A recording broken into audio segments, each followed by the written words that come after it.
Episode की शुरू वैसे होती है जहाँ पे ख़त्म हुआ था। फिर उनका हस्बैंड कहता है ये लड़की बकवास कर रही है और तुम इसकी बातों पर बिलीव कर रही हो। पर लिंगशेंग की बातें सुनने के बाद कोई भी उन पर बिलीव नहीं कर रहा होता है, उल्टा उनसे थोड़ा दूर हो जाते हैं सब लोग। उसके बाद उसके डैड कहते हैं कि मुझे ऐसा लगता है कि तुम लोगों को मुझसे ज़्यादा उस पर विश्वास है। उनके सवालों का कोई जवाब नहीं देता, पर उनकी जो वाइफ होती है वो एक झाड़ू उठा लेती है। उसके बाद वो अपने हस्बैंड से कहती है कि निकलो यहाँ से, निकलो। अपनी वाइफ को ऐसा करते हुए देखकर वो कहते हैं कि तुम क्या कर रही हो, हाँ। पर उनकी जो वाइफ होती है वो उनका एक नहीं सुनती, वो उन्हें झाड़ू से मार मार कर घर से निकाल देती है। फिर ग्रैंडपा लिंगशेंग को अपने पास बुलाते हैं तो लिंगशेंग भी उनके पास चली जाती है। फिर ग्रैंडपा उससे कहते हैं कि लिंगशेंग तुम यहाँ पर ठीक तो हो ना, तुम्हें यहाँ पर कोई दिक्कत तो नहीं हो रही है ना। ग्रैंडपा को लिंगशेंग के साथ बात करते हुए देखकर फिर लिंगशेंग का बड़ा भाई अपने मन में सोचता है कि ये ग्रैंडपा को क्या हो गया, वो लिंगशेंग के साथ इतना अच्छी तरीके से बात कैसे कर रहे हैं। जब कुछ महीने पहले लिंगशेंग हमारी फैमिली को मिल गई थी तभी भी ग्रैंडपा इतने खुश नहीं हुए थे जितना खुश वो आज दिख रहे हैं।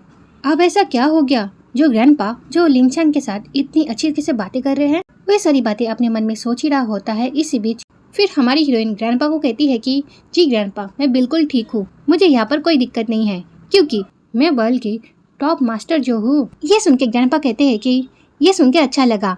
फिर ग्रैंडपा हमारी हीरोइन से कहते हैं कि तुम्हें यहाँ पर आए कुछ ही दिन हुए हैं तो तुम्हें तो यहाँ के बारे में कुछ ज़्यादा पता नहीं होगा ना। तो हमारी हीरोइन भी सर हिला के कहती है कि हाँ। फिर ग्रैंडपा कहते हैं कि कोई बात नहीं, मैं हूँ ना तुम्हारे साथ। उसके बाद ग्रैंडपा हमारी जो हीरोइन होती है उसके दोनों भाई से कहते हैं कि हे तुम दोनों अपनी बहन के साथ ज़्यादा से ज़्यादा समय बिताओ और उसका अच्छी तरह से ख्याल रखो।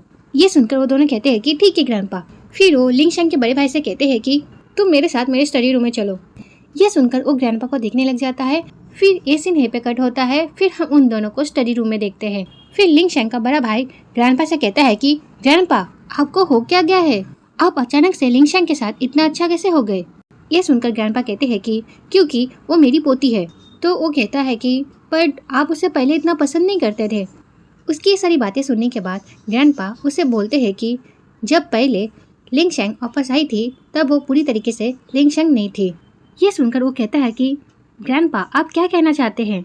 तो ग्रैंडपा उसे बताते हैं कि जब लिंगशेंग को वापस लाया गया था हमारे घर तब भी मैंने उसकी जांच करवाई थी।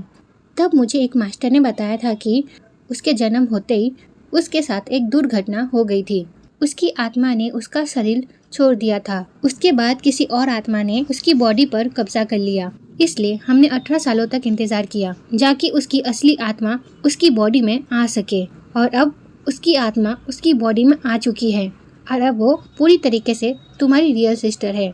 ये सुनकर वो कहता है कि आप ये कहना चाहते हो कि ये रियल लिंगशेंग है। तो ग्रैंडपा भी उसे सर हिला के कहते हैं कि हाँ। ये कहते ही ये सीन पे कट होता है। फिर हम लिंगशेंग को देखते हैं जिसके सामने उसके दोनों भाई खड़े होते हैं और उससे अपने अपने फ्यूचर के बारे में पूछ रहे होते हैं। वो लोग पूछ रहे होते हैं और ये बता रही होती है। इसी बीच वहाँ पर उनका बड़ा भाई आ जाता है। फिर वो इन दोनों से कहता है कि मुझे लिंगशेंग के साथ बात करनी है तो तुम लोग यहाँ से जाओ। ये सुनकर वो दोनों वहाँ से चले जाते हैं। उसके बाद वो अपनी बहन को देखे जा रहा होता है। ये देखकर हमारी हीरोइन उससे पूछती है कि तुम मुझे इस तरह से क्यों देख रहे हो, हाँ। तो वो कहता है कि तुम जो पहले शीशी के बारे में सोच रही थी क्या वो सारी बातें सच है। ये सुनकर हमारी हीरोइन कहती है कि मेरी मन की बातें, क्या तुम मेरी मन की बातें सुन सकते हो।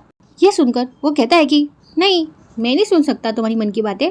मैं तो ये तुमसे इसलिए पूछ रहा हूँ क्योंकि तुम अपने आप को बड़ी मास्टर कहती हो ना, बस इसलिए।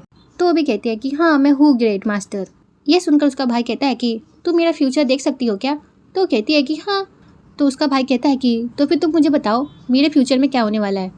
ये सुनकर हमारी हीरोइन कहती है कि हाँ मैं तुम्हें तुम्हारा फ्यूचर बता तो सकती हूँ पर मुझे कुछ चाहिए। ये सुनकर उसका बड़ा भाई कहता है कि अच्छा तुम्हें क्या चाहिए, बस तुम बताओ। ये सुनकर हमारी हीरोइन काफ़ी ज़्यादा खुश हो जाती है। फिर वो अपने भाई से कहती है कि मैं बस चाहती हूँ कि तुम मुझसे सारे रिश्ते तोड़ दो और इसके बदले तुम मुझे काट दो। ये सुनकर उसका भाई कहता है कि इम्पॉसिबल, तुम मेरी रियल सिस्टर हो, फू परिवार की सबसे बड़ी बेटी, इसलिए तुम इस परिवार को कभी छोड़ नहीं सकती।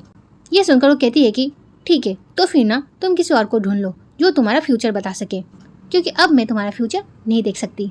ये सुनकर उसका बड़ा भाई कहता है कि मुझे लगता है कि तुम्हें बस पैसे चाहिए, क्यों है ना। उसके बाद उसका बड़ा भाई बहुत सारे पैसे निकालता है और उसे देते हुए कहता है कि ये पूरे 50,000 है। चाहो तो तुम गिन सकती हो। ये सुनकर उसकी बहन ये सारे पैसे ले लेती है। फिर उसकी बहन उससे कहती है कि मैं वर्ल्ड की बेस्ट मास्टर हूँ, अब तुम क्या चाहते हो? मैं बस इतने से पैसे के लिए तुम्हारा फ्यूचर बताओ। हाँ, मैं ऐसा नहीं कर सकती। ये सुनकर उसका बड़ा भाई वो पैसे लेने वाला होता है, पर डो उसे वो पैसे देती नहीं है। उसकी ऐसी हरकतें देखकर उसके भाई को काफी ज्यादा गुस्सा आ रहा होता है, पर डो अपने गुस्से को पीकर अपने मन में सोचता है कि ये मेरी बहन है, ये मेरी बहन है। उसके बाद वो कहता है कि ठीक है, मैं तुम्हें इससे डबल दूंगा, खुश हो अब। फिर उसका भाई अपने पास से एक कार्ड निकालता है और उसे कहता है कि इस कार्ड के अंदर 10 मिलियन है। यह सुनकर वो कार्ड लेने वाली होती है, पर उसका भाई उसे कार्ड देता नहीं है। फिर उसका बड़ा भाई कहता है कि क्या इतने पैसे काफी है? तो कहती है कि हाँ। फिर वो अपने भाई से वो कार्ड ले लेती है। फिर ये सीन पे कट होता है।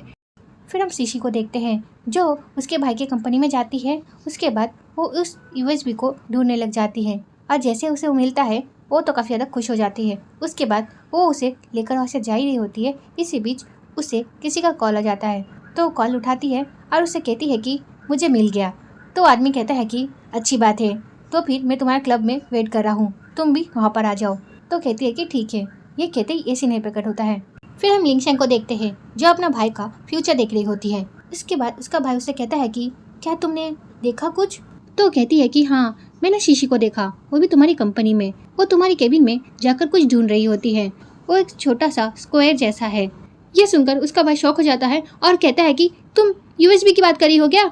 उसमें तो कंपनी की इंपॉर्टेंट फाइल है। फिर उसके दोनों भाई ये सारी बातें ना चुप चुप के सुन रहे होते हैं और उसके बाद वो दोनों बाहर आ जाते हैं।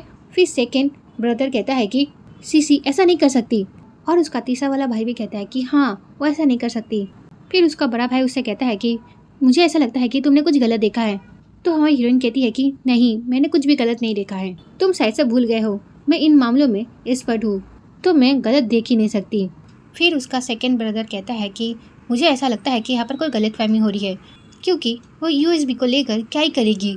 ये सारी बातें सुनने के बाद उसका बड़ा भाई कहता है कि ठीक है, मैं कॉल करता हूँ, जिससे सारी बातें पता चल जाएगी। फिर उसका बड़ा भाई कंपनी में किसी को कॉल करता है और उससे पूछता है कि क्या शीशी कंपनी में आई थी? तो आदमी कहता है कि हाँ सर, वो आई थी, पर वो थोड़ी देर पहले चली गई। ये सुनकर वो कहता है कि तो वो अब कहाँ गई है, क्या तुम्हें इस बारे में कुछ पता है? तो वो आदमी कहता है कि जी नहीं सर, मुझे इस बारे में कुछ नहीं पता। फिर वो फ़ोन रख देता है। उसके बाद उसके दोनों भाई कहते हैं कि क्या हुआ, सीसी क्या कंपनी गई थी क्या? नहीं, कुछ तो बताओ। पर उसका भाई कुछ बोल नहीं रहा होता है, तो वो दोनों कह रहे होते हैं कि क्या हुआ, कुछ तो बोलो। फिर उसका बड़ा भाई अपनी बहन से पूछता है कि सीसी अभी कहाँ गई है, क्या तुम इस बारे में कुछ बता सकती हो?